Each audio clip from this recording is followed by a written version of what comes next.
Good afternoon, ladies and gentlemen. We invited you here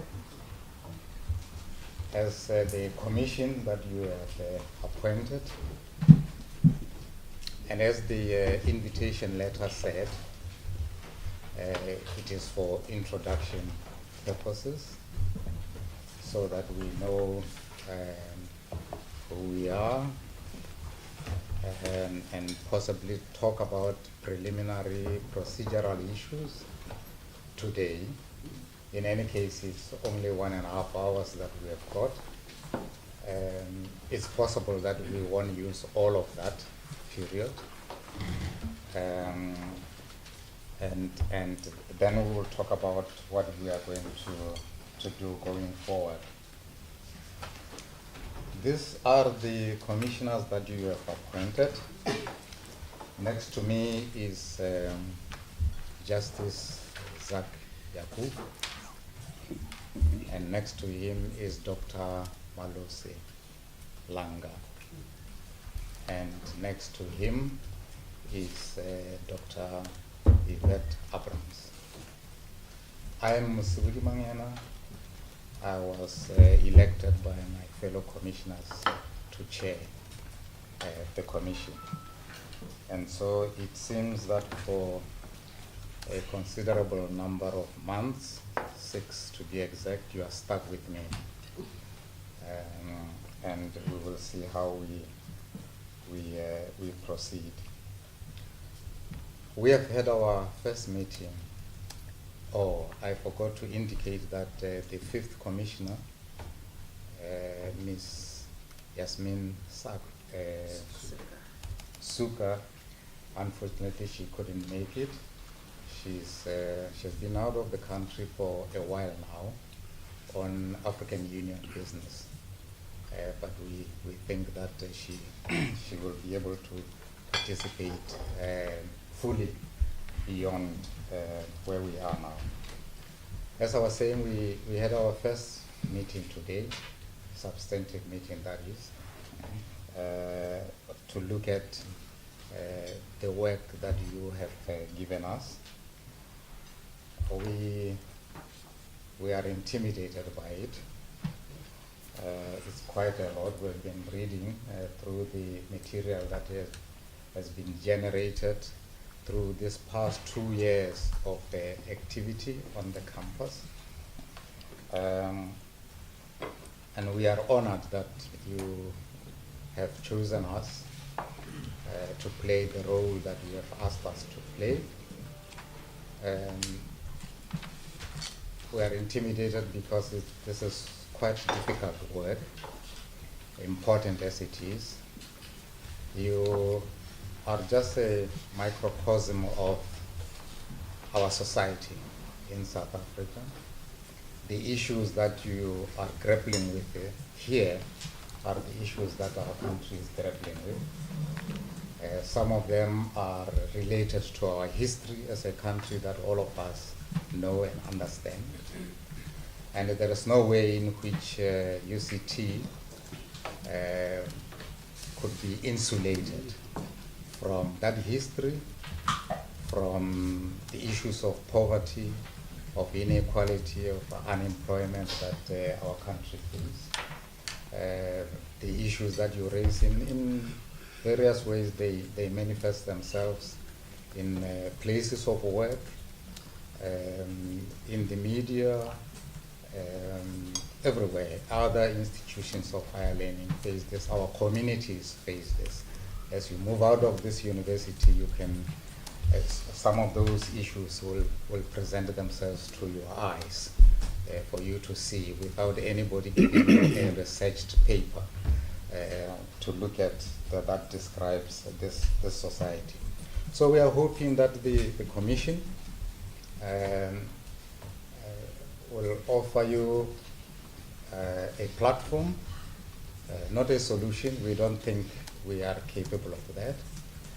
We think the brain power, that intellectual capacity that exists in this community at this university really ought to be able to grapple with those issues better than we can.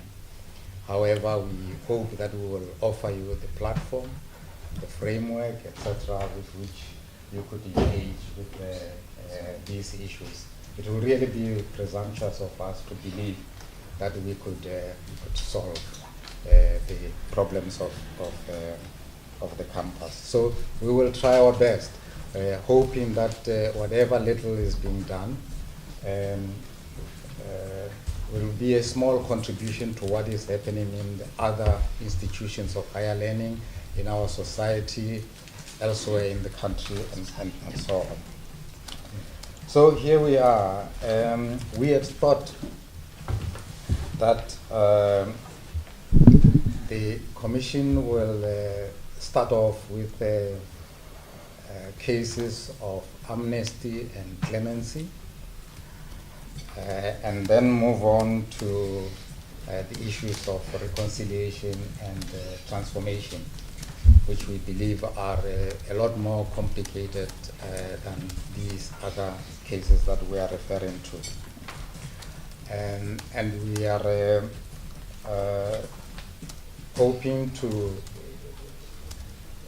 deal with this through the reading of documentation that already exists, but also through hearings. And we would suggest that every constituency that would like to make presentations at the hearings should first submit a document as straightforward as possible, as short as you can make it, in your own way, about what the issues are and so on. Please don't give us a complicated stuff that we will not be able to understand. The work of the Commission will really be made very, very easy if the submissions are straightforward, simple language that all of us can understand. And this will also facilitate the hearings themselves so that the commissioners can come to the hearings prepared. And this will also determine the duration of the hearings, the number of submissions that we receive.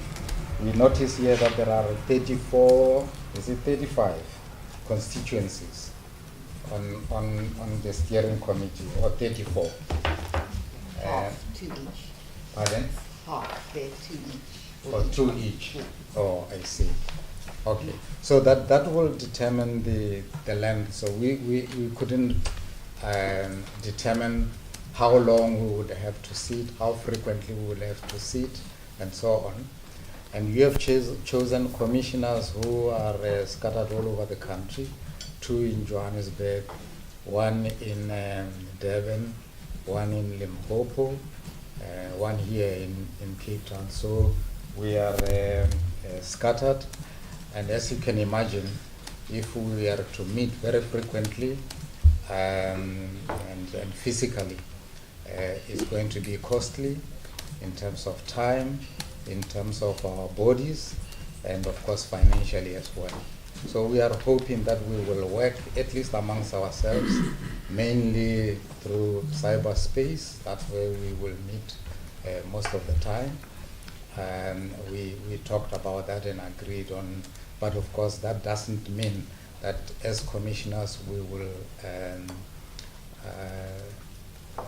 not meet physically alone. When the need arises, we will do that. Either if we don't have to meet with the university community, we might even meet in Johannesburg, easier for all of us to meet there. But for the most part, we will meet with one another in cyberspace, etc. So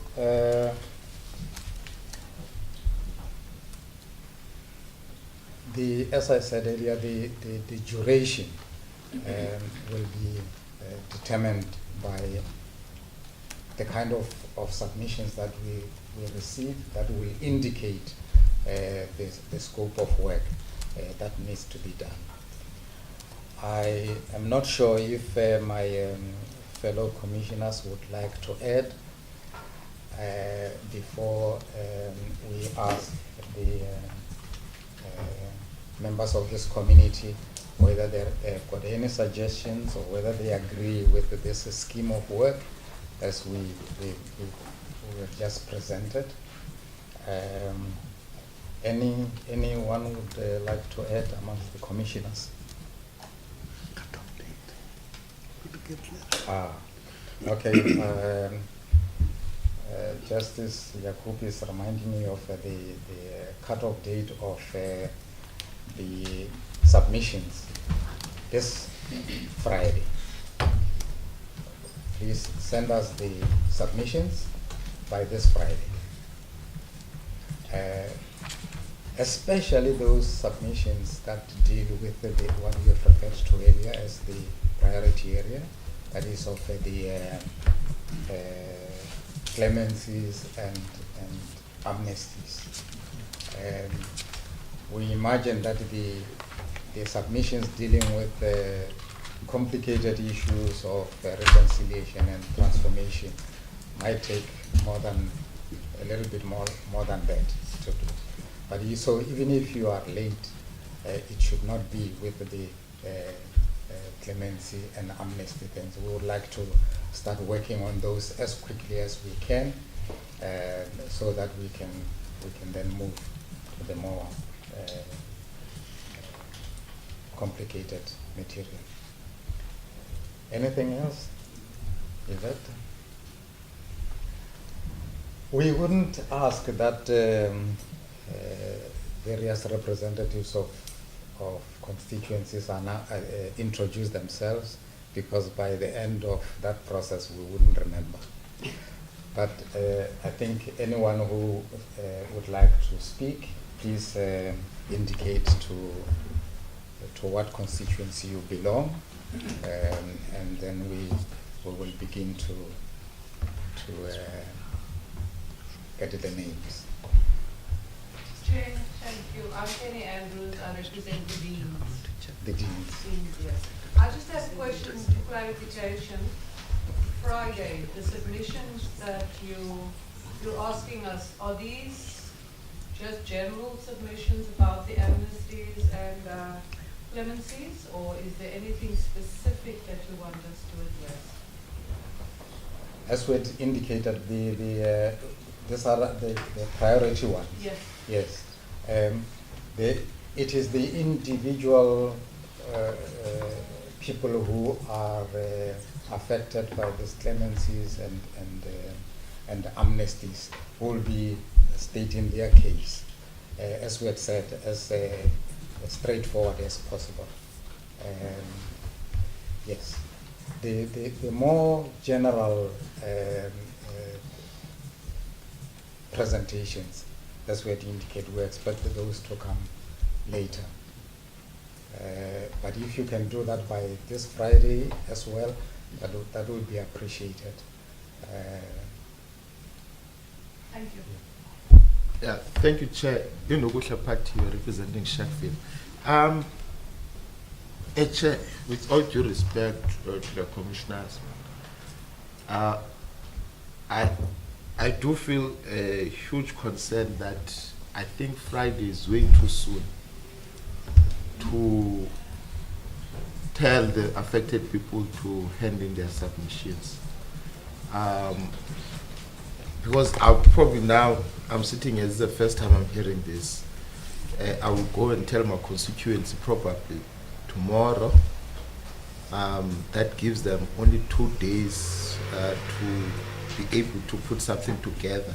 And also there's a complication of that there were people that were never actually charged, but their cases were stopped in the process.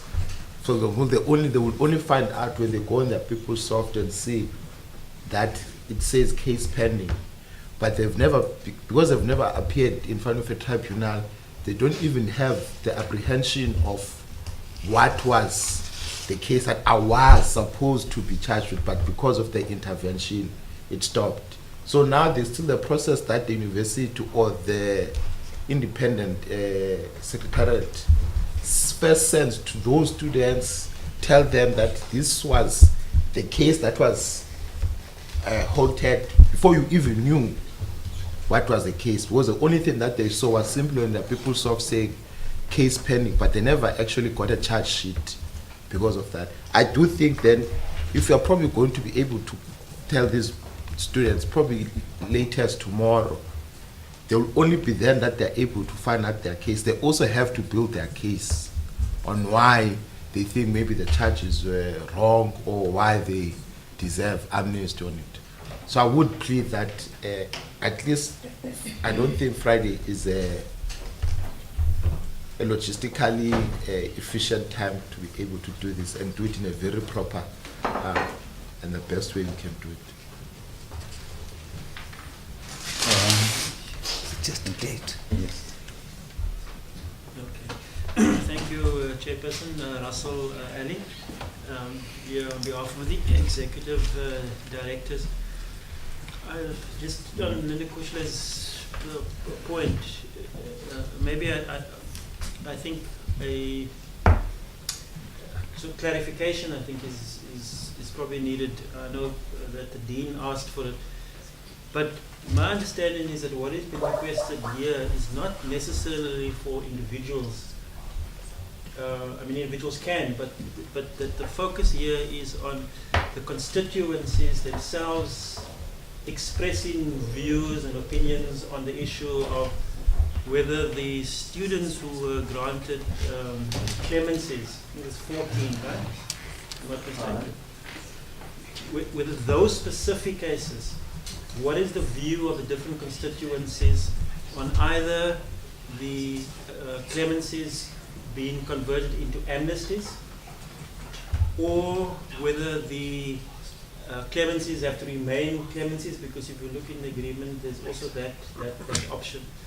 I think in the agreement it's sort of clear that unless there were violations of the clemencies during a sort of particular period, the Commission is not going to look at whether the clemencies can be revoked. The clemencies will remain.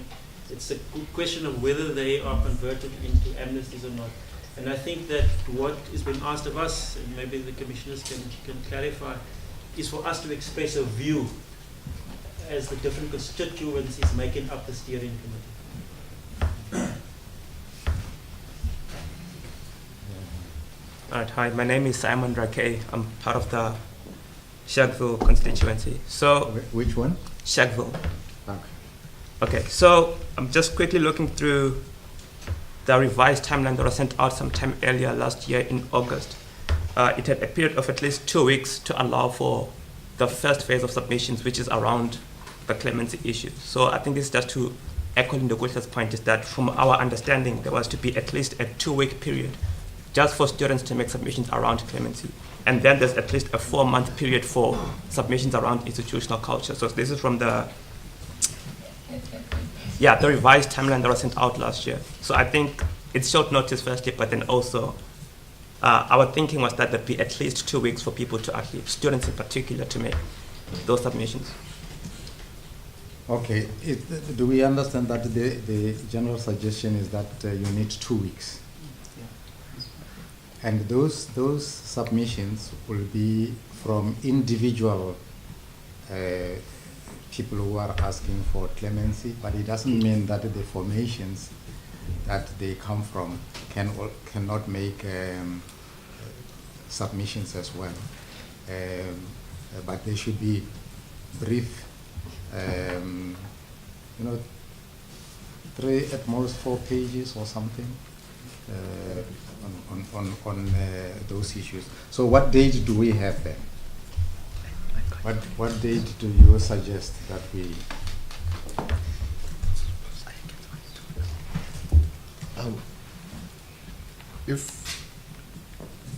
Chair, what about the 9th of March. That's yes. Okay. Agreed, 9th March. And Yes. The urgency that was expressed to us with the students that are unable to graduate until this process is, until the cases have been sorted. So 9th of March means that those students cannot graduate until they've been heard and a decision has been made. Okay. Can I get clarity as to how, as I noted, can I get clarity as to when, like how soon do you think you'd be able to get a decision, in particular with relation to the students? Because graduation, the first graduation is around 3 April. So if Lindoguhla's suggestion is 9 March, you have on about 3 weeks until. That's why the sooner we get those submissions, the better, so we'll consider them. Then we can schedule the hearings. So the further you move it back, you move it, the more pressurized the commission is going to be in dealing with all those issues. But I suspect that 9th March is doable. But you don't have to wait for the 9th of March. Yeah.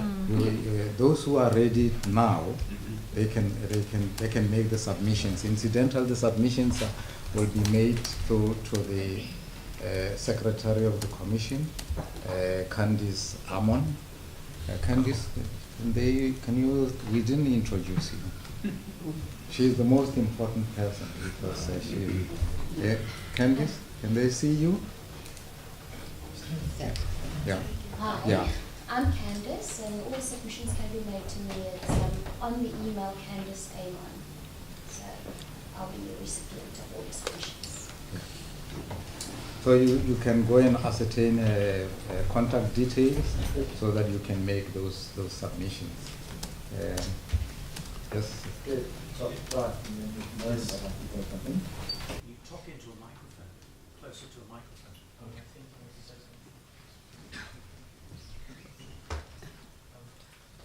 You guys look at this. Chair, my name is Kumani Makwele, part of the student activists of Rhodes Must Fall and Fees Must Fall. I'm one of the students who was expelled officially by the university. And I would like to put it on record. Of course, I've been suspended for the period of 2 years, but brought back by the High Court, Supreme Court, and finally Constitutional Court. We've expressed the discomfort, and I've written a letter both to the chair of the council, Mr. Pityana, as well as the vice chancellor, when these things started. Part of that concern was the legality of this process.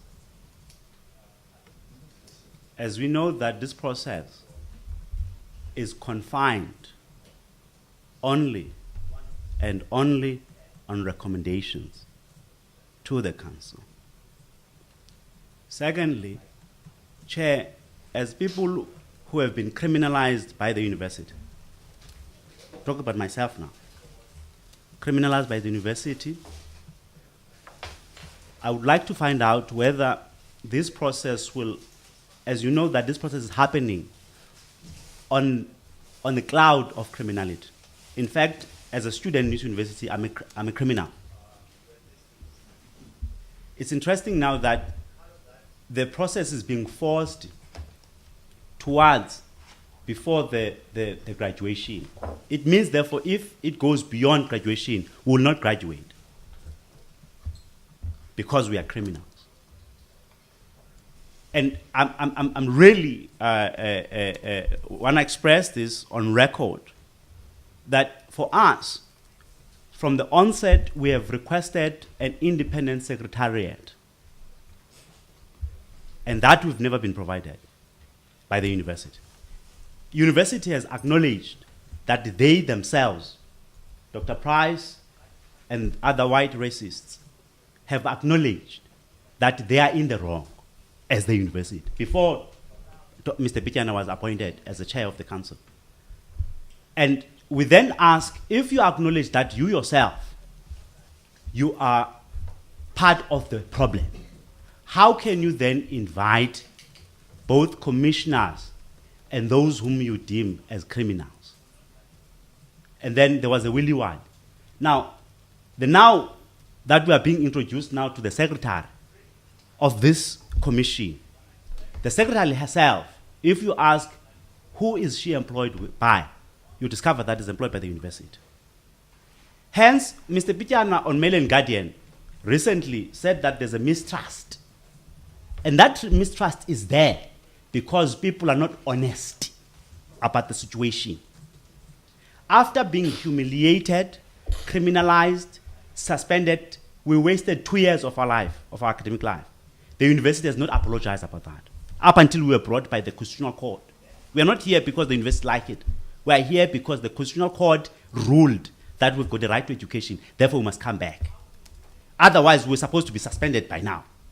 We're supposed to be expelled, in fact. In fact, there's a judgment that exists that was commissioned by the university through an independent law firm. And that law firm made, again, a recommendation to the council that we must be expelled. And the only reason we were not finally expelled, it is because of the agreement that the university reached with the student. And that agreement came as a result of the political pressure that student put in the university, to a point that there was about not to be write exams in that December. And then because the university wanted to write exams, and then they said, okay, we agree. Let's go and have a TRC according to what we have called it. Now, Chair, all these people that are here, there's a level of dishonesty. And if indeed you're going to force us as criminals and come here, both criminals as well as a student, and force us to come in this process and make submissions that might not even come. And those submissions, if they don't come, it means, therefore, comes the graduation of April, we as criminals will not graduate, according to the university. Now, Chair, I'm expressing this with seriousness because we've been writing and not being taken serious by the chair of the council as well as the vice chancellor, because they are playing this game of power, because we are being hated, because we challenged the white people here and we told them that they are racist. Now, we are being victimized. And part of that, Chair, our comrades here, Comrade Mastole, Comrades Atabile, and many other students are today in court, magistrate court. You ask what happened. It's because all fees must fall. Part of that fees must fall process, that university randomly arrested those they deem that troublemakers. And they went to lay charges to the magistrate court. And now we are facing charges for the past 2 years, charges in the Weinberg court. Now, Chair, we've written to the chair of the council, Mr. Pityana. And Mr. Pityana could not give us answers. He said we must go back to Dr. Price. Dr. Price said, no, he can't. We were asking for intervention in the magistrate court. And we know that the university before has written to the magistrate court showing disinterest to the processes that are happening, that are involved court cases of the university. But I want to bring your attention, Chairperson, on the criminal activities committed by student activists. Of course, one can call them as political crimes. Part of those political crimes was the banning of artworks of the university. The banning of artwork of the university was banned on political crime. And then, of course, people say, look, you can arrest us on political crimes. That's fine, as long as you are arresting us on political crimes. But what is important here, Chair, people who have banned university material have been given what now is called clemency. Okay? It's crime to ban stuff. Ne? Now, the university said, okay, all the so-called crimes that have been committed at the university must give a chance to this TRC process that we call for, not the university, nor the chair of the council. The chair of the council never called for this. It was called by us. And when Dr. Price saw that, in fact, it's convenient for him, because initially they didn't want it. When he saw that it's convenient for him, he then instituted it. Now, we are saying, Chair, how can you then prosecute? Because all the cases that are in Weinberg Court are involved UCT, happened at UCT, by UCT students who were activists of both Rhodes Must Fall and Fees Must Fall. Now, you then prosecute students through the outside courts who have committed the so-called crimes, because they are not crimes, other than shouting at people or launching a protest and so on and so forth. And Stephen Genga, the university investigator, okay? Now, all these crimes that the comrades are facing has nothing to do with banning stuff or banning buses and so on. But people who banned buses have been given clemency, because there are pictures of people banning buses, banning artworks of the university. Now, Chair, how do you then continue with this process? While the very students who have been today claimed as heroes of free education in our country, particularly here at university, and yet they still go to the magistrate court every day being humiliated in the process. And the magistrate court, as it is the case in Johannesburg, that there was a student who was in fact found guilty and sentenced to 3 years, and that student now is serving 5 years. It can happen come the end or mid of next month, when Mastole and others are going to the magistrate court. The court can find them guilty and arrest them. What are we going to say as a commission? Because it happened in Johannesburg. As we speak now, a former Fees Must Fall activist in Johannesburg is in jail. And this comrade can face a criminal offense in the magistrate court, and the magistrate court can take a decision that indeed these people must be sent to jail. What are you going to say? Therefore, Chair, we are making this submission. We are making this submission in this committee with caution. We're cautioning you and your panel to say this process must stop up until we solve the criminality that surrounds our head by the university. How do you go on so-called reconciliation project and yet you still criminalize people? Lastly, Chair, as part of the people who are apparently being offered a clemency, but some of the session of that clemency I've cancelled it. I've said I don't comply with this, I don't comply with that, but I signed it because I wanted to continue and write. But I'm saying this, Chair, that we make this submission that this process must stop, solve this thing that we are being criminalized. And remember, this is what our liberation freedom fighters were fighting for, that before anything else, remove the criminality of Nelson Mandela, Robert Sobukwe, and so on, so that you can then talk as free people. But here at the university last year, I was charged, of course, 2015, 2016 charges. They resuscitated those charges. And then I was called to come to a hearing in last year in November. And then these charges are coming from 2015, 2016, Chair. And then I asked them in the hearing, why are you bringing these charges now? And why are you bringing charges when you know that there's a TRC process happening?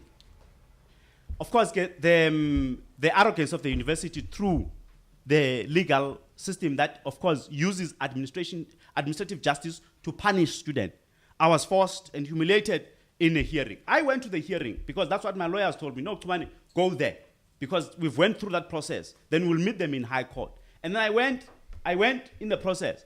And then again, I raised this issue. How can you criminalize me and put me in a hearing about some of the charges that I'm charged there? I shouted at people, I insulted them, and that's it. There's no crime of banning anything, nothing. And yet, you allow people who have committed crime by South African Constitution of banning art material. And yet, I'm being prosecuted. And these processes happen. And we told the chair of the council that there's a problem here.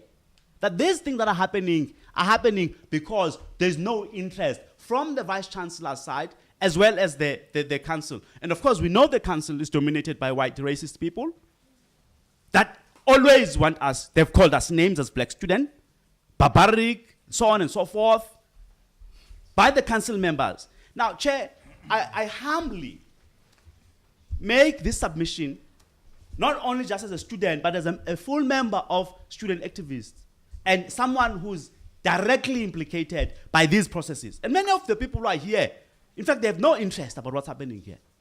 They're just here just because they're employed by the university. Other than that, there's nothing. They have no interest.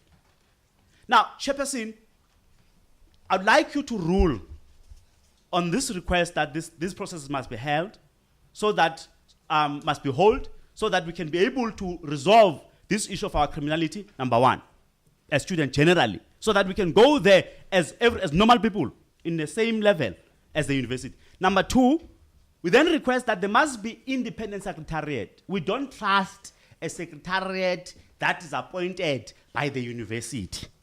We don't trust it. We want independent secretariat led by lawyers. Those lawyers and advocates, one of them or two, must be appointed by us, people that we trust. Number three, which is the last submission that I would like you to kindly make a ruling on, that this process must be held, so that the issues of Comrade Mascole and others who are facing criminal charges now in Weinberg Court, they must deal with that. We want the university to go to Weinberg Court and say, because it is the university that made the report. It is the university that made charges to the police in Rondebosch. Police didn't just come here. It is the university. Now, we want then the university, we request them. Here is the chair of the council. We did in writing to him, and we never received a response other than to say, go to the vice chancellor. The vice chancellor never gave us a response. Now, we are saying the university must go to the senior magistrate of the Weinberg Court and request that the university no longer have any interest in those cases, because there is this process, which we all want to be part of. There is this process. Then this process must be finalized. Those charges must be withdrawn. As I'm saying, I'm standing here, we've engaged both provincial NPA as well as national NPA about the withdrawal of those cases. They don't want. They are saying, where is the university that laid the charges? They must come forward. That's what they want. We've engaged the Deputy Minister of Justice. That's where this matter is now.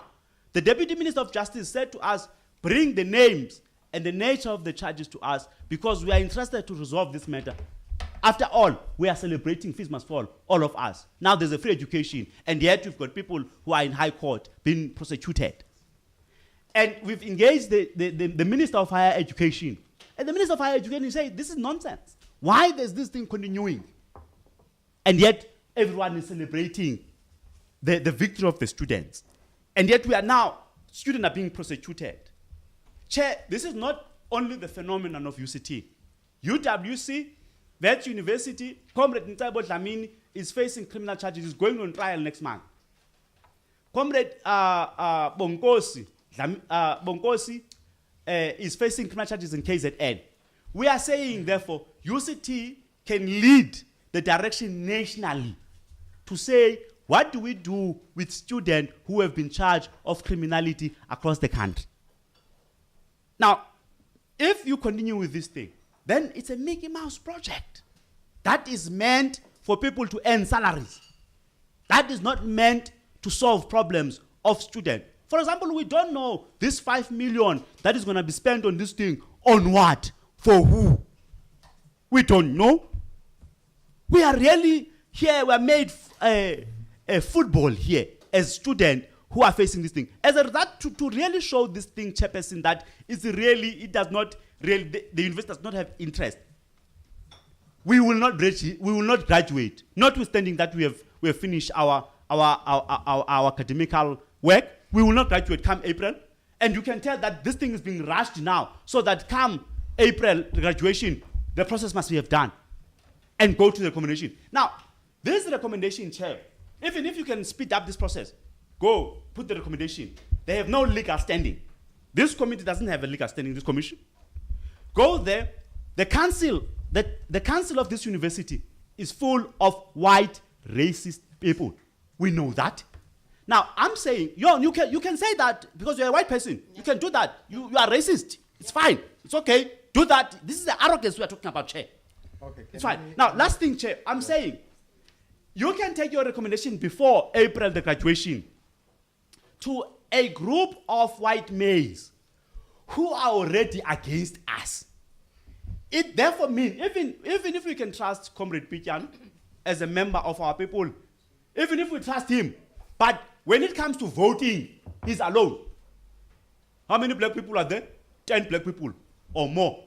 But in the majority, it's white male racist. Now we are saying, Chair, please rule on those 3 points that I've made with due respect to this commission, due respect of everyone is here. Really, this matter is serious. Comrade Mashpale, we are going to magistrate court. It might happen that we not even come here because we are in court. How is that possible? How honest is the process? I thank you very much. Okay. At the beginning, we had said that we are not contemplating having substantive discussions on the issues in this preliminary meeting that we have here. This meeting was going to work on process, but we allowed him to go on a little bit so that we could get some flavor of what is happening here. But obviously we've got very little time. As it is now, we're left with about 45 minutes before this meeting is supposed to end. Dr. Price, who is in Johannesburg, has indicated that he would like to make an input. However, before he comes in, we as the commissioners are here because the university community has met and agreed that they are going to appoint a commission. So if there are internal things that require that be changed, we are not in a position to deal with that matter. The university community, as we understand it, works through the steering committee, feels that they would like to halt this process and pursue other processes. It is completely up to them. We as the commission are not able to impose that. We came here at the invitation of the university community. And so if there's a suggestion that this process might be illegitimate or is not proper, but we will say that you, as members of this community university with different constituencies, you've got to resolve that. We would not. You've given us terms of reference, etc., and we accepted on the basis of that. So if there are other possibilities, please let us know. But we are, as far as I understand it, as we sit here, we are not in a position to deal with that matter. May I ask, now invite Dr. Price to make an intervention. Can we see him?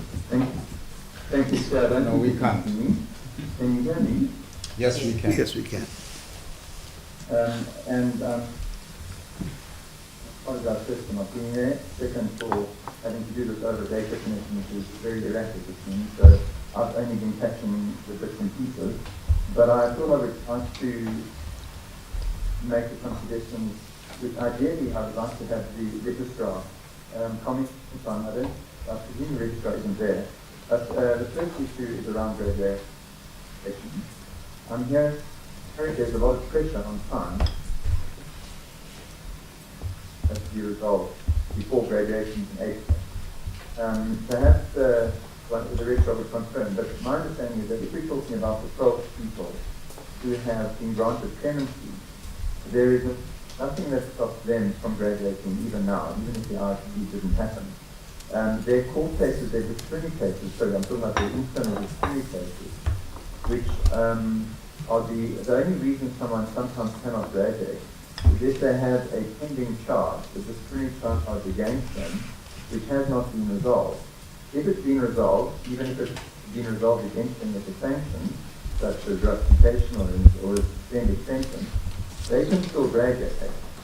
And in the case of the 12 people, I think it's 12, those cases are all concluded from the university's point of view, and they have sentences, and so they're suspended, but they can graduate. The purpose of the IRTC is to convert those penalties and suspended sentences into amnesty, and amnesty is to then clear those unlawful activities. Sorry, it's not working. You have a paper? We can't hear. Is it working? No, we can't. Come, quickly. You can't finish. Come back. Sorry, can I continue? Yes. The purpose of the IRTC, or the effect of the IRTC, would be to convert maybe convert the penalties into amnesties, and if that was the case, then that would be expunged from the record of those students. That is something that can still be done after they graduate.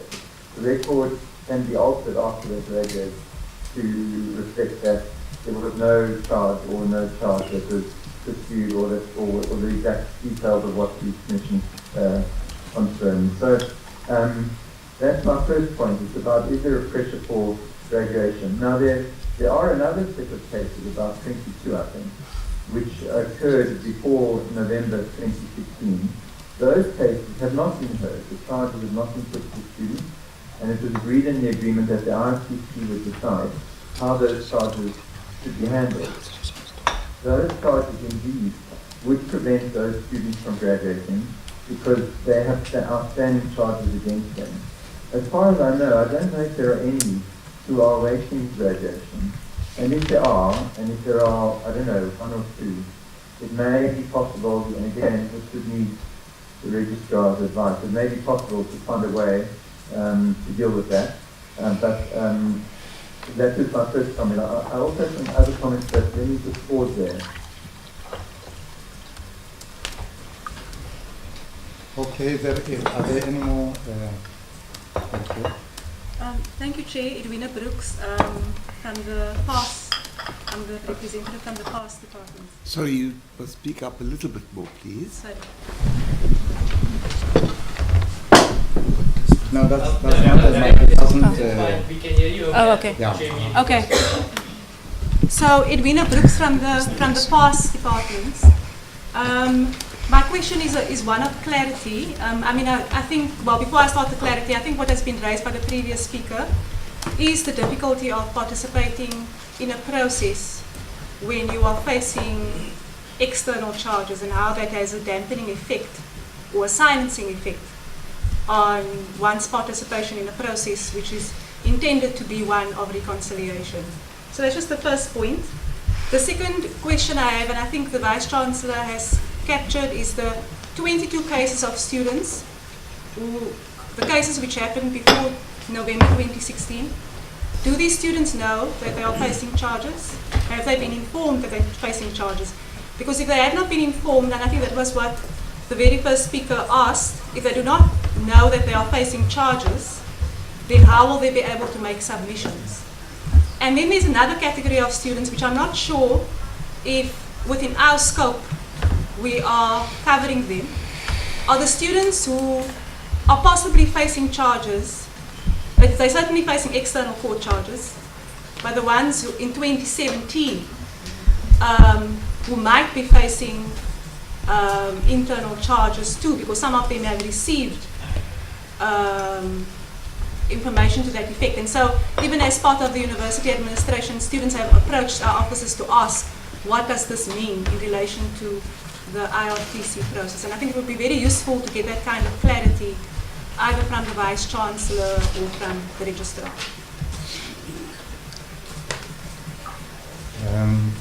Any more input? Those who are prioritizing, those who have not said anything. Please come. Yes. Good afternoon. I'm Lorna Houston, the President of Convocation, and so I'm not a member of staff of the university. And I'm here representing, together with Bully, the alumni of UCT. I think that for us as alumni, one of the concerns, particularly the progressive alumni has raised this strongly as a concern, is the first point that was made by Kumani, which speaks to the criminalizing of protest, and then it becomes very difficult for people to speak up if that is how we perceive them as they step into the room, so to speak. And so I think that it is something that we would like the commissioners to think about as you consider how to respond to all of this. The other point that for us has been quite important from an alumni side is the second element of the IRTC process. I'm calling it the element for lack of a better word, Chair. The second round.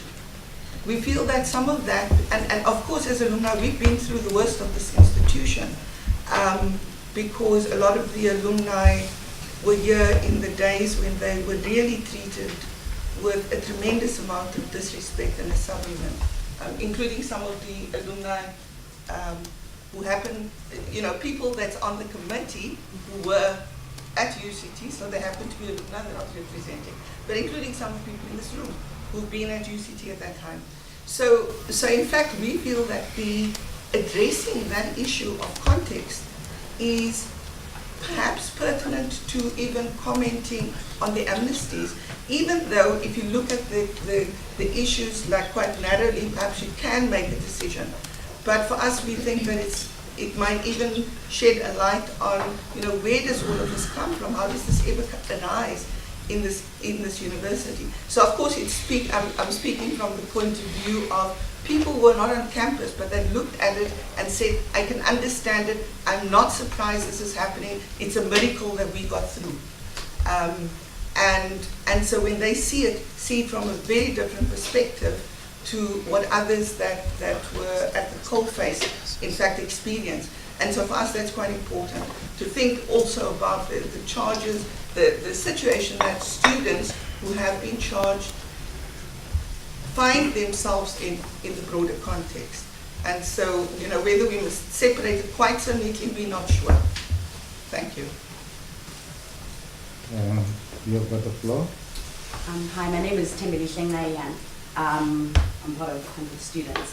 I just wanted to find out, I've been asking this question, I haven't really had much of an answer about it, particularly to the second part of the IRTC and the first. How are we going to provide support, emotional support, to students embarking in this process? And I say this because we've had too many times where we've had to talk students out of taking their own lives, where UCT is part and parcel of pushing them to that brink. So they will be, when it comes to institutional culture, very incredibly sensitive and very traumatic experiences. So students have to make these submissions. So we're asking them, as part of this process, to open up, including students who have been charged, open up about the times, the weeks that you spent in jail, or we're asking them to open up about that experience. But how are we going to support them, regardless of, so even if it has to do with the judgments not going their way, how are we going to support the students emotionally? Because we don't have money for psychologists, and there is a crisis on this campus. Because I cannot, so I also convene a support group, I cannot, in my right mind, encourage students to open up to the process and to fully lay themselves and the experiences out there if I know that there won't be anybody who's going to help them during that process emotionally. So what support are we providing students, since we are asking them to be vulnerable in front of this commission?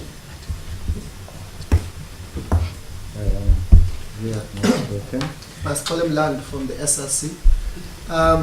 Chair, perhaps the biggest concern here is to ask ourselves, it would be fair to enter into a reconciliation while the other side that has institutional power and institutional memory keeps other processes on the sides, like interdicts or what you would call court cases, and still be subjected to sit with them and speak on power over what has happened in the university. And I think that it is part of the question of power relations that exist that has wrestled with how the university deals with its problems. Are we not been put to, there's a gun on our head to, like 1994 negotiations where, you know, water, behind closed doors there's a gun, and while we are talking as if everything is nice.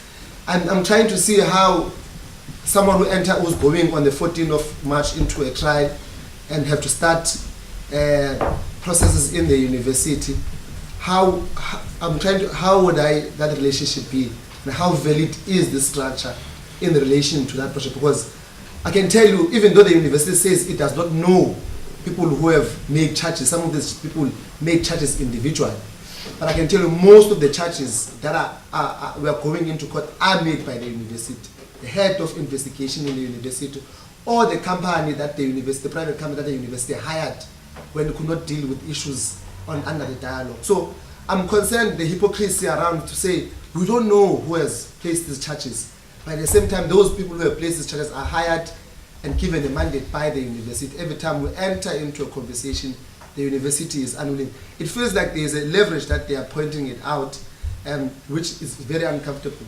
Two, it's around the question of context in both of these. From the first session is that we are going to talk about claimants, whether they should be converted to amnesty, and so on and so forth. I don't know if there will be a moment, because part of where it looks like it's like the fault is on the claimants, two students who have put down the check or who have banned things. But no one is really looking at what creates the possibility from the university for students to act in a particular way.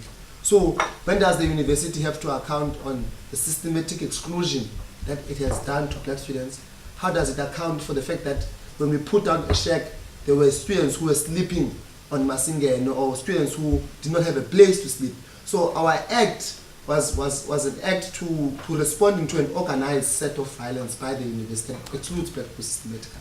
So in context, because it's not enough just to say on the first team we are going to deal with claimants, because we have gotten claimants. Max Price and all of these execs, they have no claimants, even though they've been killing black students, excluding black students in this university, systematically. Now, what is the for them from the first part? Because the second part looks like it's going to look at institutional culture outside of the backdrop of the content of what has happened in the university, and whether how we're going to separate the two, if we are going to separate it. Dr. Price has a comment when you're ready. Oh yeah. He's on now. You see, when he said he was going to be here for a minute, is he still there? You can talk directly to him, sir. Okay. Can let him take the floor? You can tell him that? Yes. Invite him. You need to put the mic. Okay. Where's the mic? Yes. No, I thought this one doesn't. Professor Dr. Price, you may take the floor. Yes. Thank you. Thanks.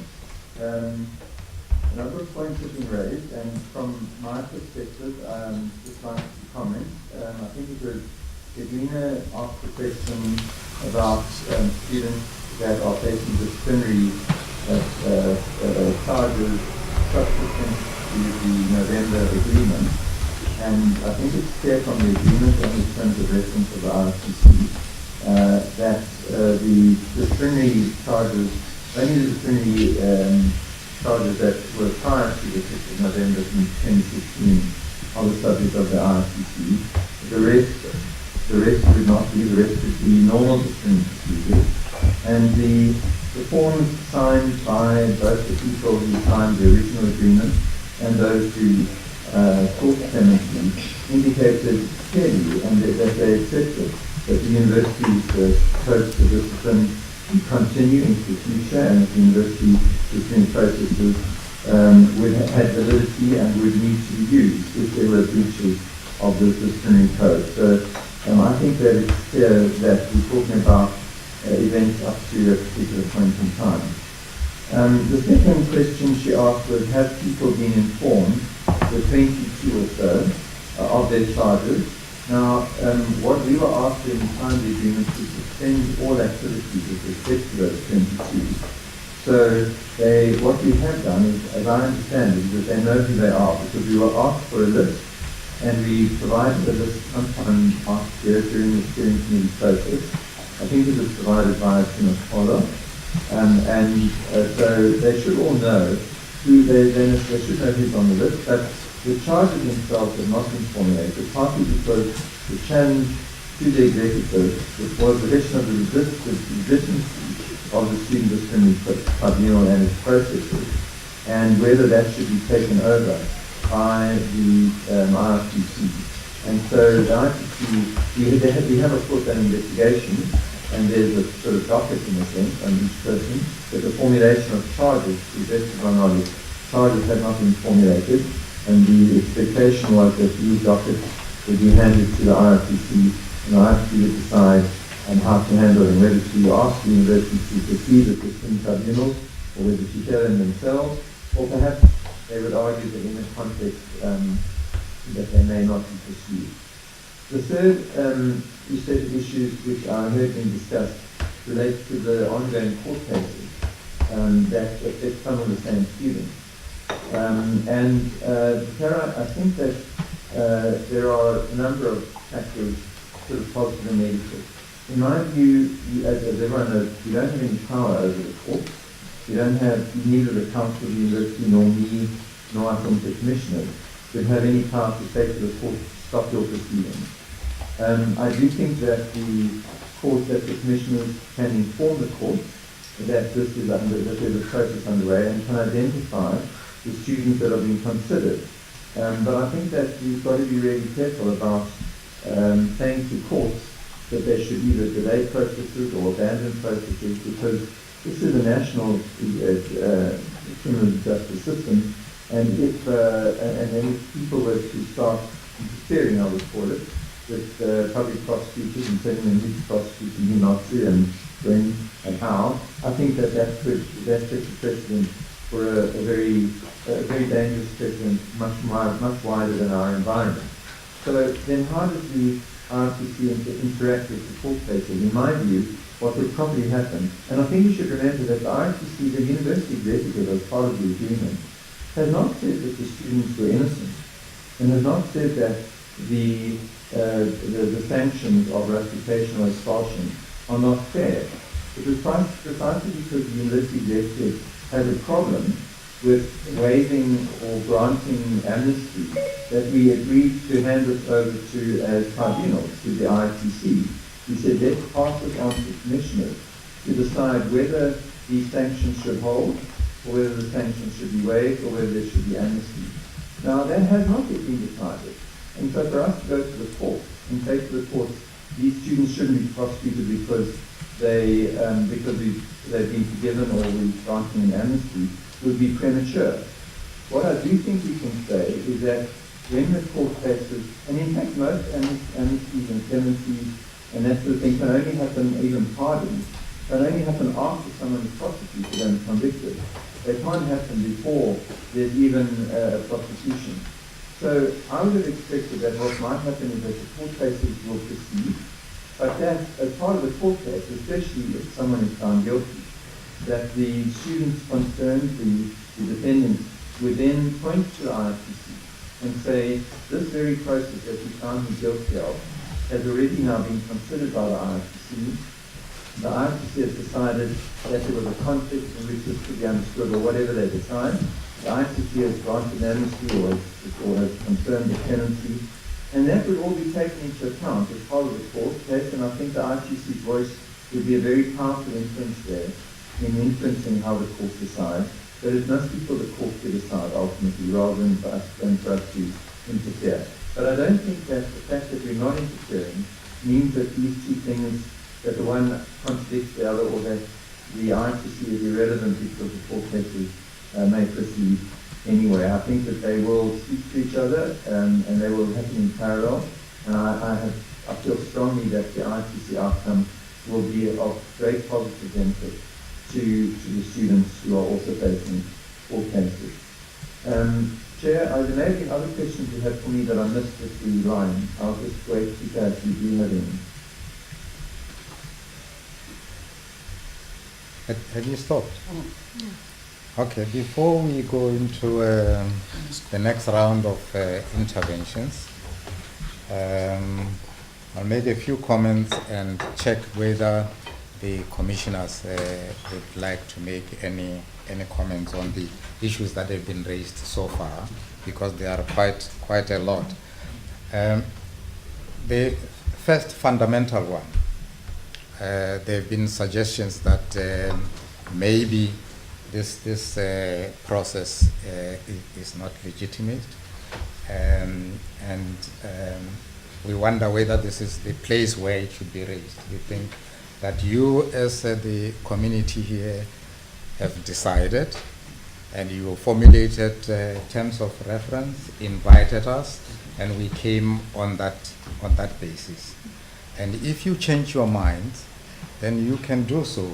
But as a community, and we will abide by whatever you decide to do. And a lot of the things that are being raised here, we thought that you have appointed the commission precisely to do this. So here in this sitting, we might not be able to go into these issues. We thought today we are going to discuss the process, and the actual work starts when you start talking to the commission about these issues and what needs to be done about it. Believe you me, we as the commission have had discussions about these issues, about the legality of this matter, what is our standing legally, and what are the legal implications for the commissioners, whatever recommendations we would make, etc. What do they mean? What will be implication? What is this relationship with criminal cases, if there are any, of assault, of rape, of criminal injuria, or whatever the case might be? What will the implications be in as far as the work of this commission is concerned? We have discussed that, and we have been quite comfortable that we will have ways of dealing with this manner, these issues in a manner that assists the community here to move forward, because we thought that is what the university community wants to do. It wants to resolve some of the problems that exist and prepare for the way forward in the life of this institution, this public institution, not a private one, a public institution, that it wants to find a way to move forward. And as we had said, we thought that by and large, it is this university community that must grapple on a practical and continuous level, and on a continuous basis with these issues that face the university. So that's how we understand it. Now, not go to individual things, because we thought that's precisely what you have asked the commission to come and do, and not now like this, that we will be able to do it. I'll check if fellow commissioners would like to make any input before we go into another round of interventions. Any commissioner wants to say something? Zach? Yeah, I just wanted to point out that we had a Truth and Reconciliation Commission in this country when apartheid ended. And even there, nobody could say that the charges must be withdrawn first before we go any further, because we can't participate in this process because we are criminals. In a sense, before you could enter into reconciliation, people had to come forward and speak the truth, whether they have court cases before them or behind them or wherever they are at the moment or not. And it was then that proper decisions were made. So I am certain that if you give us particulars of all the things that you are talking about, and if people come to us with names, particulars, details, and so on, we'll be able to look at it and try and effect a settlement between all the parties concerned. Secondly, I just want to say one more thing, that all the all the allegations are not the same, and the students are absolutely right about that. Somebody who just shouted at the top of his voice would be treated a bit differently than someone who committed a rape in the course of it. Somebody who burnt very expensive property might be treated differently depending on the circumstances. But we want to have a look at all that. We want the details so that we know what we are dealing with, and we will then deal with all that material in the best way we can to try and help this community go forward and achieve reconciliation. I can assure you that all of us are independent. None of us are in the pocket of this university administration. I can assure you, for you to be able to make up your mind, because of the contact I've had with the members of the commission and the way in which I know them, that nobody is partial to administration and nobody is partial particularly to students either. That we promise to look at all the material you give us freely, independently, and fairly, and make appropriate investigations and recommendations to take the university forward, if you want us to do it. And I want to make it quite clear that if the students think any of us are going to take their part and minimize something that is not so good that the students have done, they are mistaken. And if the administration thinks that we're going to take their part and minimize what their security has done and admin has done, they are all equally mistaken. So I want to give all of you the assurance on the basis that I think it is right that the student community must decide, after having a look at us and after what we say, whether you trust us enough to take this process forward. And if you do, it would be hard work for us, but it would be an honor for us to take the thing forward, hear everybody, and try hard to make decisions which take the process forward. But if we are not trusted by the process, then it is a waste of time for us to do it. That's all I have to say, that we are all independent, we are in nobody's pocket, and it doesn't matter who the secretary that we have at the moment for the commission is being paid by. We have got to know her. I am prepared personally to vouch for her. Doesn't matter where she's getting her money from. People can be independent. There are people who have honor in this world. And I think that many of the commissioners that you've chosen here do have that kind of honor.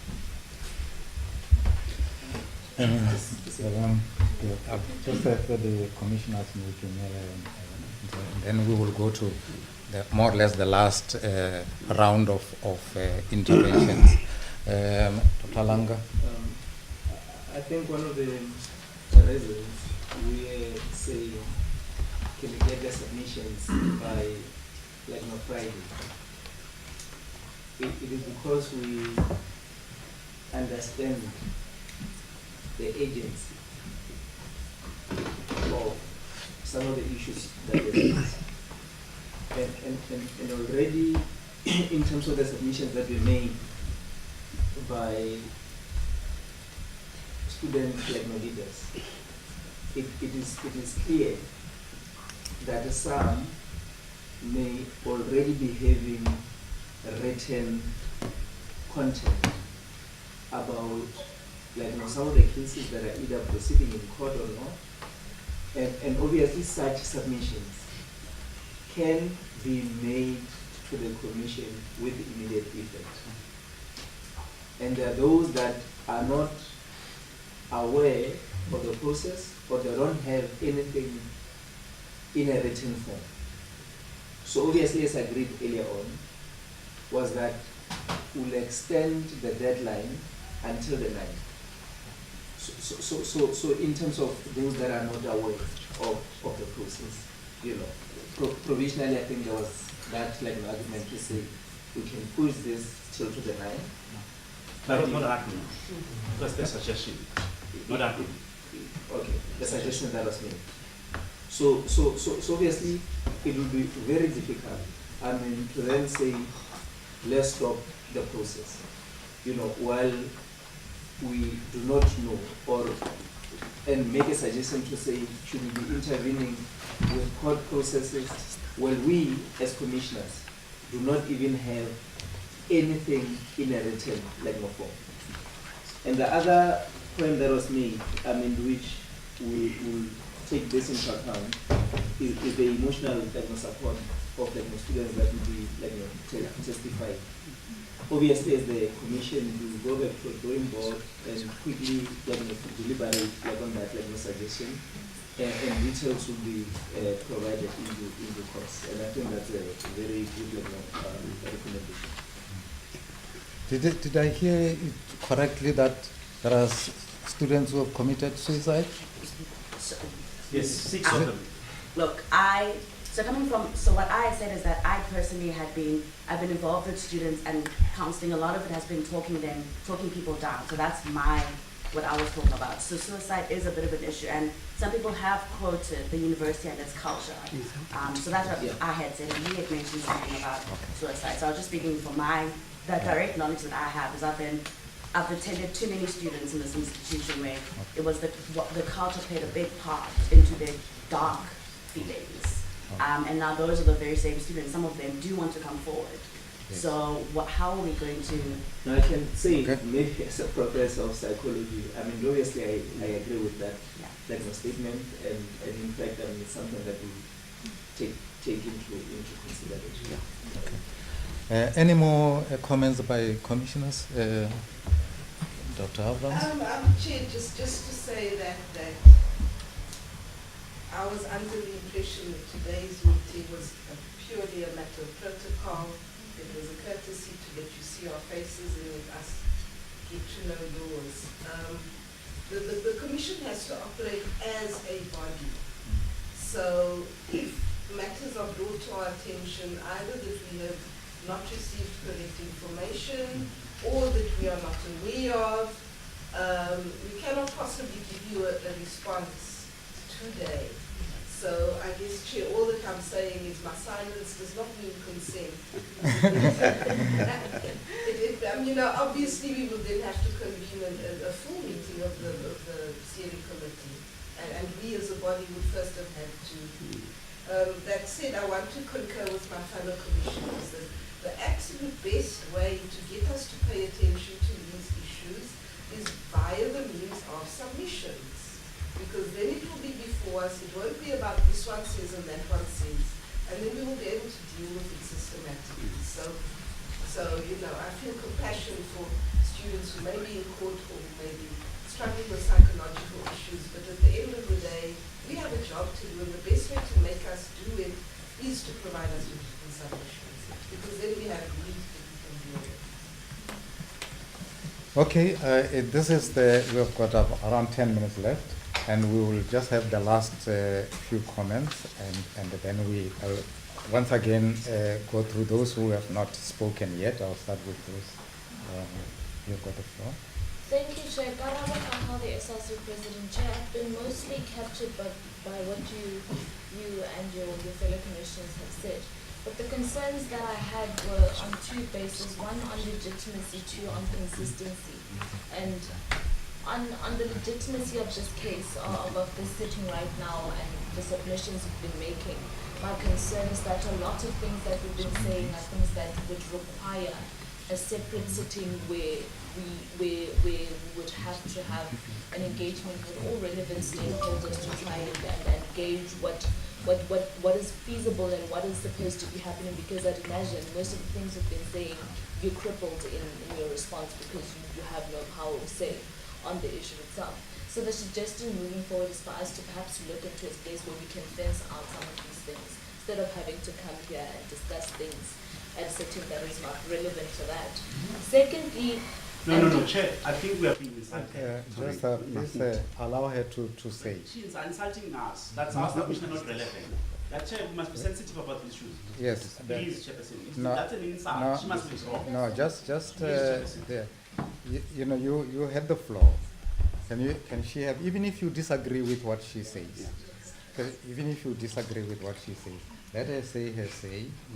you might respond when we give you an opportunity. We're dealing lives here. Thank you, You must not just Chairperson. deal with someone who's Thank SRC you. who just Also arrived asking yesterday. to protect the chairperson. No, but Chairperson, I must address this thing. Because We the are dealing with No, our lives just, here. just hold it, hold Yeah, but I it. just want to address that we're dealing with other lives. Yeah, We yeah. can't have people who have no constituency who are just coming here No, just with the purpose of the office. order. Please, Chairperson, Order, I really order. humbly You will request- respond. You will respond if you disagree with what she said. Thank you, Chair. Yes. Thank you, Chairperson, and I'd urge you as well to protect me throughout whatever submission I have to make now, because I don't think it can be that when we're making submissions. You are that we protected. disagree, You are protected. We have to parachute ourselves.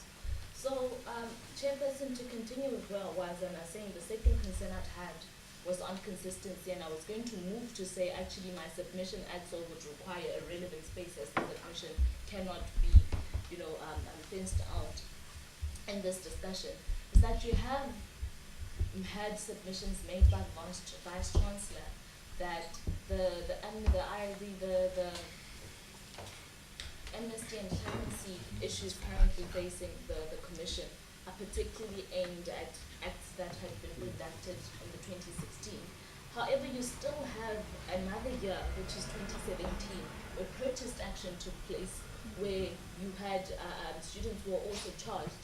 And for me, it worries me as a student representative to continue with amnesty and clemency for a cohort that does not look at political protest or political action as a whole. So that was a conversation that we would have to have, because I don't think it is right for an institution, or even outside UCT, for any other institution that is concerned about reconciliation and concerned about moving forward, to have to choose who to grant reconciliation and amnesty to, and not have that as an umbrella deed. So that's where I'm at, Chairperson. But that's where I'm at. Just to indicate that we are aware that there have been subsequent developments, etc. We looked at the terms of reference, and there is a sense in which it might be covered, what you are talking about now. But you are free to make a very quick submission to the Commission about that if you are not sure that it is properly understood by the Commission. Thank you, Chair. Loretta Ferris. I'm representing the executive. I'm the DVC for Transformation and Student Affairs. Sorry, that was a bit too fast for me. Sorry. You are Loretta Ferris, a member of the executive, and I hold the portfolio of DVC Transformation and Student Affairs. So I think it's implied, but maybe just for confirmation, as the steering committee, we've drafted terms of reference, and we left it open to the Commission to refine further. So is it the position that the terms of reference that were drafted by the steering committee remains the terms of reference that the Commission is working with? That's the first question. Then a comment on the issue of the Secretariat, maybe just to clarify that the Cape Law Society made a contribution towards the employment of the Secretariat. It doesn't cover the salary fully, but at least it's a partial contribution. And my office provides logistical support to the Secretariat, but it's very much a hands-off process. We do not get involved. We'll assist where needed, but it's certainly there's no involvement from the executive, and the Secretariat answers to the Commission. Thirdly, on the issue of mental wellness, just to say that I think if the Commission feels, based on whatever submissions are being made, that it requires support, that's something that through our student wellness services we could also, or through other means, could also provide if necessary. Thank you, Chair. Okay. We are now almost out of time. Please, the interventions must be sharp and short, and so that we can wrap up. Thank you, Chair. Chairperson, I think we must be a bit honest with ourselves. I've made 3 submissions that I sort of requested you to rule on, and happily and honestly, you said that you cannot rule on. Therefore, with due respect to the commissioners, I therefore request the chair of the council to then make a ruling according to those submissions that I've made in relation to those court cases and things that are happening, and then those true matters that I've put on bed, so that the chair can then decide of the steering committee what is then the way forward. Number two, Chair, I think we have to go to detail according to the submission that was made by the Vice Chancellor. If you listen carefully to the Vice Chancellor, there's no clarity. The question of which cases is he talking about, who's outside, who will register, who will graduate. He does not know himself.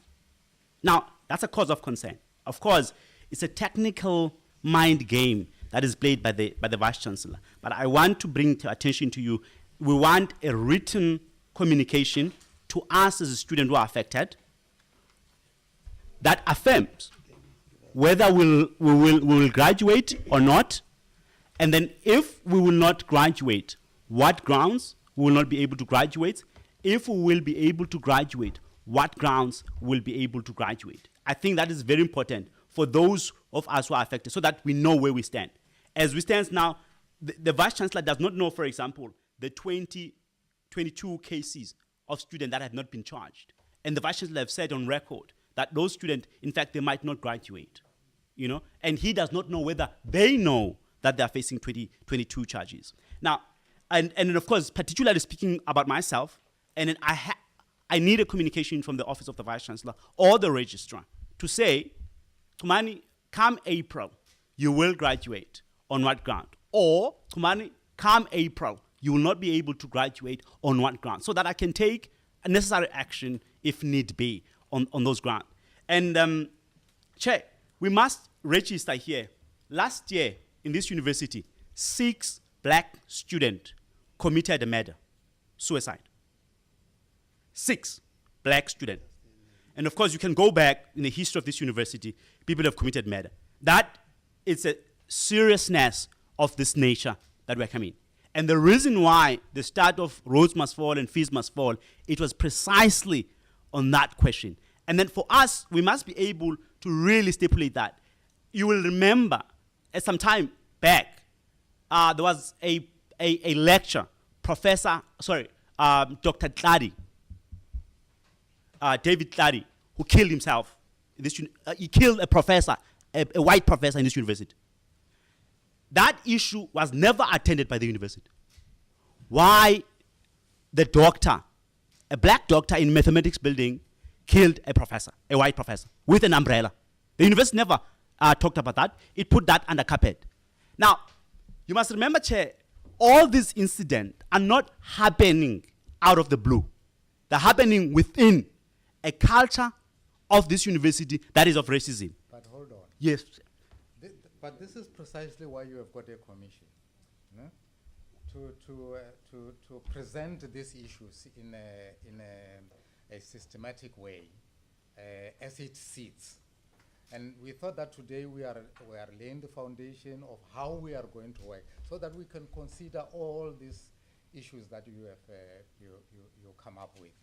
And as we sit here presently, we are unable to substantially look at the individual cases that you are raising. So just the last point, Yeah, Chair. I hear, just the last point. Hold on 1 minute. You make your individual submission to us by tomorrow. The sooner you make your full individual submission, because we're not going to take into account anything that was said here, because this, we're just introducing ourselves, the notes are not fully made, and I don't want anybody to tell us tomorrow, I told you this at the meeting yesterday. Please, in a disciplined way, put everything down properly in writing. Make your submissions to us, and even your own personal case. If you make your submissions on Friday, it may be by next Friday or the following Friday, you probably know from the commission who will negotiate on your behalf with the university whether you are going to, your charge will continue or not, and why. Yeah. No, with due respect, Justice, I appreciate that. I appreciate that. But we have not even, as a student in this university, taken a decision whether, because this matter is political, we have not taken a decision whether we'll represent individually or as a movement. We have not reached there because we have not been told when is this starting. The university have not invited the whole university. The executive have not invited the whole university to the process. We don't know when the process is starting. You know? Now, as and when that happens, I can decide here, but as an individual, we have not decided as a collective. And this thing was not done because by the individual, it was done by a group of black students who are grieved by the culture of this university. Therefore, I'm saying I'm happy to make my own submission on what I've said. You see, Chair, you see this undermining of this woman. Please, you cannot be talking to Chair, I'm talking to Chair. Please. Now, what I'm saying, Chair, is that here, you're dealing with people here who are just bored, who are coming from some office somewhere. But here we are dealing with our lives, Chairperson. People who come here, this student who claimed to be SRC president, come October, she will be out and she will have no interest about what's happening here because she came here as a result of she's the chairperson. Now, Chair, what I'm saying, Chair, that on issues that I've raised, I'm worried that justice is saying that whatever I've said here, it will not hold water. But now, nonetheless, we must have patience here, Chairperson. I really call upon, respectively, with this committee, that must have patience. Because here you are dealing with some serious political issue. Chair, on previous issues that I've raised, in relation to the systematic victimization of students who are facing criminal court cases, the Vice Chancellor here, at some point, this university, there was a student who stole stole books at this university. That student was charged by the university, went to court, and then the Vice Chancellor wrote, Dr. Price, not someone else, wrote a letter to the Weinberg Magistrate Court to say they are no longer interested in that case of the student who stole books, property of the university. As a result, that student was relieved, and that case was withdrawn. The Vice Chancellor knows that. I know it. Therefore, I'm saying, Chairperson, then we request the university, if they think that they will be infringing on the independence of the court, to write to the court and say they're no longer interested about their own cases, then they must join us as students as we go to the NPA. University must write to the National Prosecution Authority, both provincial and national, to say they are no longer interested, because the NPA, as we have done to the Deputy Justice Minister, that we made a petition to him, and then he's looking on our petition, then it would be great then the Vice Chancellor together with the Chair of the Council to write to the NPA, like the Deputy Chief Justice or Department of Justice, and write there and said, as the university, we are not interested in those cases, because we are not saying those people are not guilty or not, but we are saying we are not interested because there's a process taking place underway. If then you don't want to go to that route, Chair, it's fine. Then this must be postponed up until those cases are finished. Because we cannot come here as criminals and make submission, further incriminate ourselves. Because what will happen here, if that matter continues in the magistrate court, continues, and these students are found guilty and they are sentenced, then what?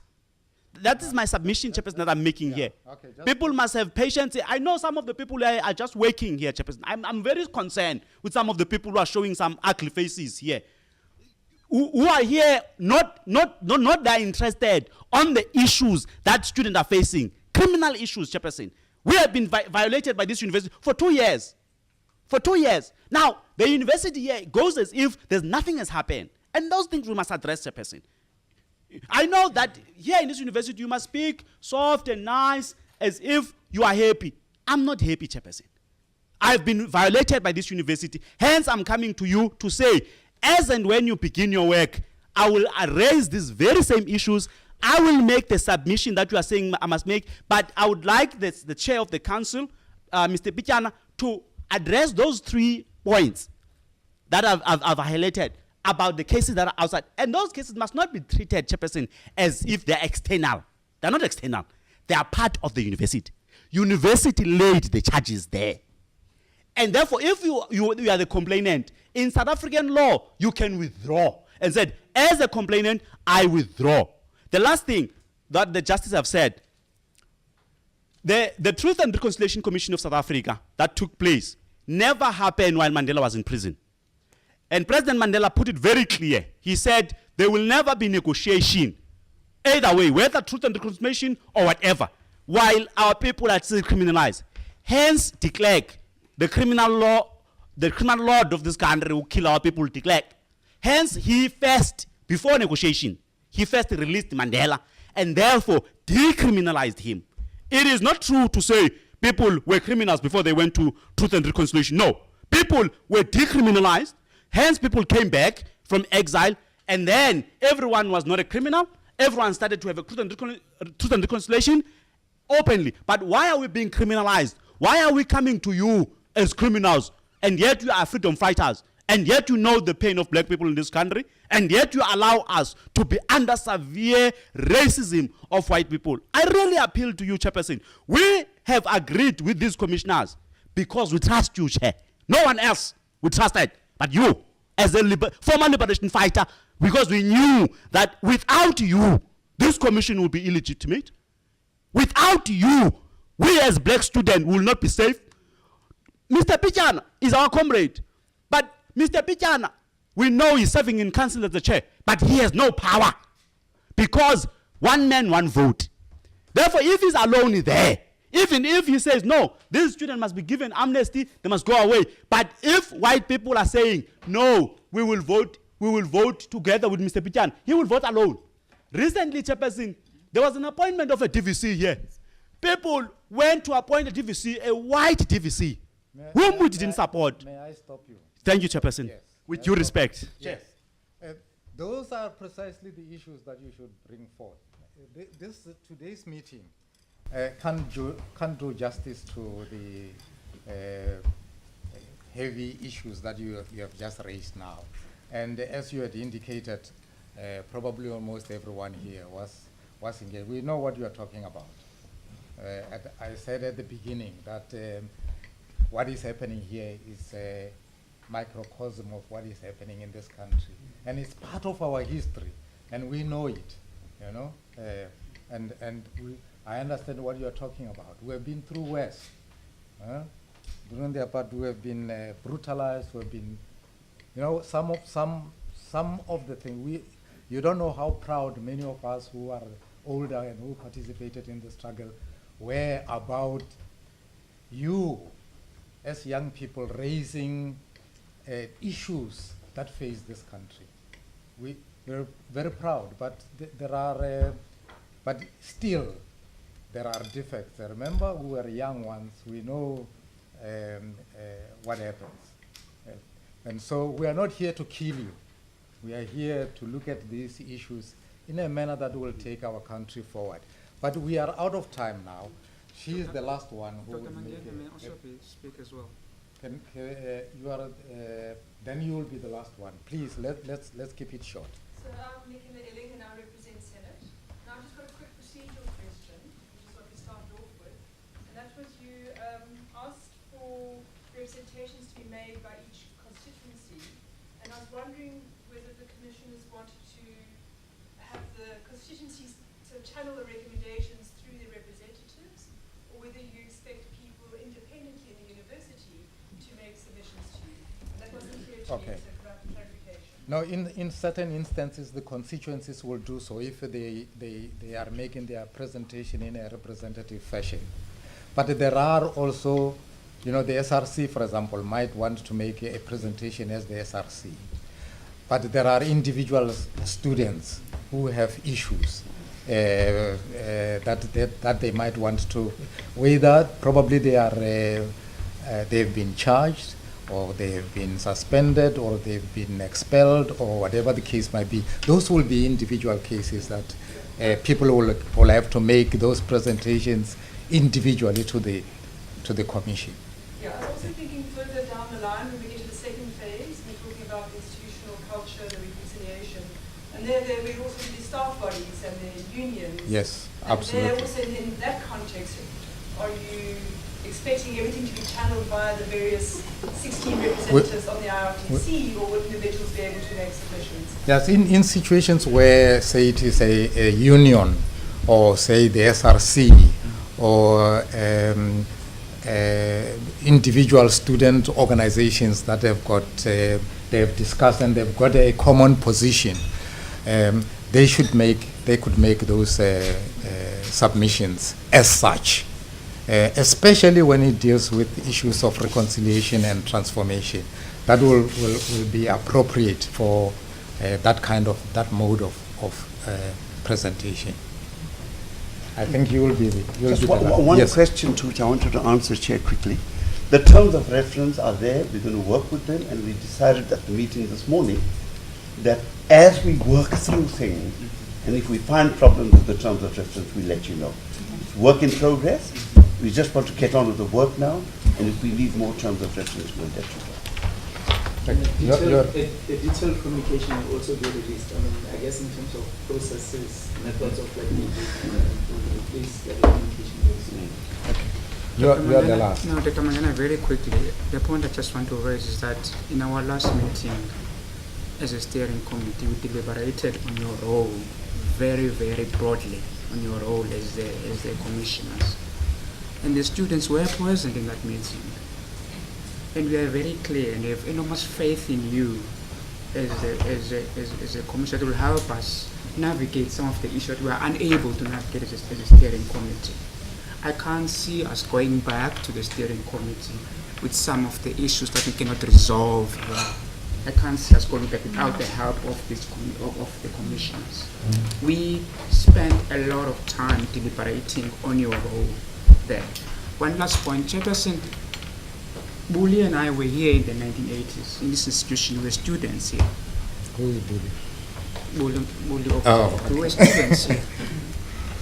The issues that the students are raising, we know them very well. We may not have acted in the same way that they did currently, but we acted nevertheless. Mr. Mangen, I'm from Puguletu in Cape Town, near Cape Town. I do not want anyone to come to this kind of meetings and disrespect me and disrespect members of this steering committee, because we all have our own histories of struggle here. And it should never happen again, Dr. Mangena, that a member of a steering committee disrespects items of this steering committee. We bring a lot of history into these spaces, a deeply wounded history. It might not seem like it is a case when you are sitting here, but we bring that history into these spaces. And that history should be respected by all members of the steering committee. And we trust you as the chair of this process and your commissioners that will help us, and that will also help ourselves. We will help ourselves that we do not disrespect each other. I do not want any form of abuse. This is what sometimes I sit here and I experience a form of violence. It's not physical, but I sit here sometimes and I experience a form of violence. And yet I'm sitting here trying to avoid violence. Dr. Mangeni, I met your mercy. I had said that you will be the last. You know, as members of this commission, apart from reading lots of documents that have been generated by the activities and the issues on this campus, we also talk amongst ourselves about certain issues. And some of us are really very sensitive to the fact that through the history of slavery and colonialism, the black body has been abused and brutalized, both physically and otherwise. And in whatever we do, subliminally and otherwise, we should take that into account and seek to avoid that. And the dignity of black people generally has been trampled underfoot. And we ourselves sometimes disrespect one another because somehow we have internalized that we mean nothing. It is very important that we treat one another with absolute dignity, and we deal with our issues in that fashion. Secondly, that the female body, throughout this period that I'm talking about, of slavery and colonialism, and now the female body has been brutalized, and that form, those of us who are conscious, politically and socially, in whatever we do, we have got to respect that. Keep that in mind, that we have got to make sure. When I hear that there was a female student who was raped, or I don't know if there's one or something, one doesn't expect it to happen here, especially with that. So as we proceed and take the struggle forward to transform this society and so forth, we should keep that in mind. That somehow we don't fall into that trap.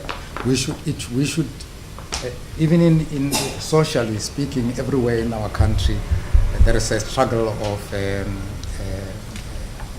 female brutalization that we need to take into account.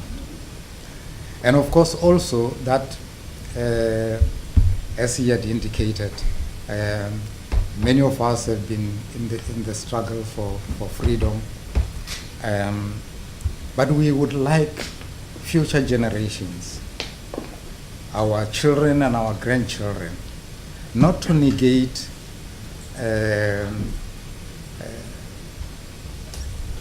the achievement and the victories of their society. So we moved from a settler colonial arrangement where contradictions were antagonistic to some of us will say it's a neo-colonial arrangement, others will say it's a democratic arrangement where the nature of contradictions has changed, and therefore the methods and tools of engagement need to be changed. I know that it is, sometimes we are very impatient and would like to use other methods, but there is a sense in which we need to talk to one another about that. It pains us, many of us, to see our young people being beaten up by the police or security, and so we thought that ended up with us. It ended with us, and now our children and grandchildren must have a different life other than that one of brutalization. To see young men who are security officers, others are police, beating up their younger sisters and brothers and so on, it's not right. It's not what we should have.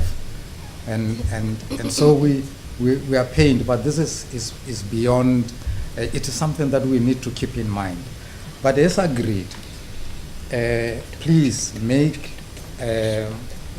those submissions as quickly as you can.